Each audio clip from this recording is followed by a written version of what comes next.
قطری وزیراعظم نے اسرائیلی حملوں کو سفارتکاری کی توہین قرار دے دیا۔ سلامتی کونسل سے خطاب میں قطر کے وزیراعظم محمد بن عبد الرحمن الثانی نے کہا ہے کہ قطر کا ثالثی کردار عالمی سطح پر سراہا گیا۔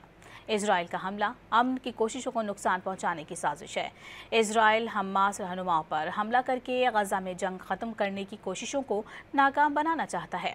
محمد بن عبد الرحمن الثانی نے سلامتی کونسل کو یقین دہانی کروائی کہ ان کا ملک غزہ میں جنگ بندی کے لیے اپنی سفارتی کوششیں جاری رکھے گا۔ قطری وزیراعظم نے اسرائیلی حملوں کو سفارتکاری کی توہین قرار دے دیا۔ سلامتی کونسل سے خطاب میں قطر کے وزیراعظم محمد بن عبد الرحمن الثانی نے کہا ہے کہ قطر کا ثالثی کردار عالمی سطح پر سراہا گیا۔ اسرائیل کا حملہ امن کی کوششوں کو نقصان پہنچانے کی سازش ہے۔ اسرائیل حماس رہنماؤں پر حملہ کر کے غزہ میں جنگ ختم کرنے کی کوششوں کو ناکام بنانا چاہتا ہے۔